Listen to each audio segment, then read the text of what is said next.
Don't watch this video unless you're ready for a real challenge, because this is the toughest vocabulary quiz that I've ever created. But if you can get all 21 of these questions right, your English vocabulary is truly genius level. Does that sound like you? Let's find out. As usual, the questions are going to get tougher as we go along, so keep those thinking caps on tight and good luck. Question 1. Which of the following best describes the word lithe? Flexible and graceful, loud and disruptive, slow and heavy, or quick and anxious? To be lithe is to be flexible or graceful. The ballerina's lithe movements transfixed the audience. Question 2, fill in the blank. The boy's blank grin suggested he was up to some harmless mischief. Is the best option frigid, irascible, puckish, or feckless? If someone is puckish, they're playful in a slightly naughty way. The boy's puckish grin suggested he was up to some harmless mischief. Question 3. Which of the following sentences uses the verb vacillate correctly? Construction was vacillated after the budget cuts. Elena vacillated the vegetables before roasting them. Paul vacillated between joy and sadness after hearing the news. The verb to vacillate means to waver or alternate between two different options. Paul vacillated between joy and sadness after hearing the news. Question 4. Which of the following is closest in meaning to the word germane? Contradictory, pertinent, extraneous, or didactic? If something is germane, it's pertinent or related to the topic at hand. The defendant's lawyer presented evidence that was germane to his client's case. Question 5, fill in the blank. Winning an Academy Award marked the blank of the actor's long and celebrated career. Is the best option demise, morass, overture, or apotheosis? An apotheosis is the culmination of something, the highest point in its development. Winning an Academy Award marked the apotheosis of the actor's long and celebrated career. Question 6. What is the definition of the verb to dissemble? To reveal something secret, to conceal facts or feelings, or to break something into pieces? To dissemble means to deceive others by hiding facts, motives, or feelings. The politician dissembled when reporters asked about his involvement in the tax scandal. Question 7. The adjective fey is closest in meaning to which of the following? Hypocritical, aggressive, otherworldly, or sardonic?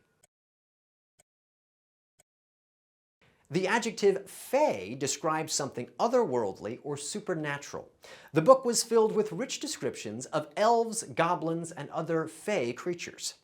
Round 1 is done. Excellent work. Now, if you've made it even this far, your English skills are clearly at a high level. But maybe, like me, you're also interested in learning another language. If so, you should be using Preply, today's video sponsor. Preply is the #1 online tutoring platform for language learners. Here's how it works. You click the link below to sign up and get half off your first lesson. You choose from over 32,000 tutors from around the world to work with one-on-one on your schedule. You practice with your tutor every week and learn just as if you were living in another country. It's the fastest way to learn a new language and, in my opinion, also the most enjoyable. Again, click the link below to get half off your first lesson or use the code Brian50 all caps. All right, ready for round 2? Things are going to get a little bit tougher. Here's question 8. Fill in the blank. Ella looked back fondly on the blank days of her carefree childhood. Is the best option harrowing, halcyon, or frenetic? The adjective halcyon refers to a period of great happiness or stability. Ella looked back fondly on the halcyon days of her carefree childhood. Question 9. Which of the following best describes the word meretricious? Flashy but without value, austere but without character, or pretentious but without malice? If something is meretricious, it's flashy or appealing at first glance, but lacks genuine value. The antique vase looked impressive from a distance, but up close, it was clearly a meretricious replica. Question 10. If someone is hirsute, they are which of the following? Hopeful, hairy, hapless, or haughty? Simply put, hirsute means hairy. Jack wore a hirsute mask as part of his werewolf costume. Question 11. What is an exegesis? A fictionalized version of history, a large-scale migration, or a critical analysis of a text? An exegesis is a critical interpretation of a text, especially a religious one. The professor's exegesis of the ancient scripture was highly regarded by his peers. Question 12. Which of the following is closest in meaning to the word elan? Gusto, apathy, tenderness, or spite? To do something with elan is to do it with gusto, style, or enthusiasm. The performer danced with such elan that the audience gave her a standing ovation. Question 13. Which sentence uses the word histrionic effectively? The president's histrionic speech was praised for its calm and collected logic. Greg made a histrionic scene at the restaurant and even screamed at a waiter. When we visited the city's histrionic old quarter, it felt like stepping back in time. The adjective histrionic describes behavior that's overly dramatic or emotional. Greg made a histrionic scene at the restaurant and even screamed at a waiter. Question 14. Which of the following describes the word sartorial? Related to horses, related to clouds, related to time, or related to clothing? The adjective sartorial refers to matters of clothing or fashion. The musician became a style icon, thanks in large part to his sartorial flair. And that's round 2. If you've gotten everything right so far, I tip my invisible hat to you. But now it's time for some truly expert-level words. Good luck. Question 15. A bromide is which of the following? A spark of genius, a trite statement, a severe punishment, or an alkaline chemical? A bromide is a trite or cliché statement. The preacher's sermon had little to offer beyond moralizing bromides. Question 16. What does the verb to cavil mean? To raise petty objections, to offer a compliment, to upset a balance, or to ignore shortcomings? To cavil is to make petty or unnecessary objections. It's frustrating to work with someone who constantly cavils instead of offering constructive feedback. Question 17. Fill in the blank. The diamond necklace began to blank under the bright lights of the ballroom. Is it coruscate, occlude, ossify, or enervate? To coruscate is to sparkle or give off light.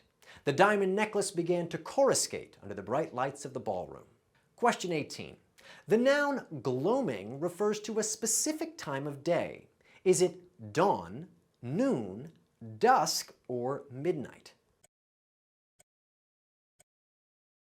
Gloaming, or the gloaming, refers to the time just after the sun sets.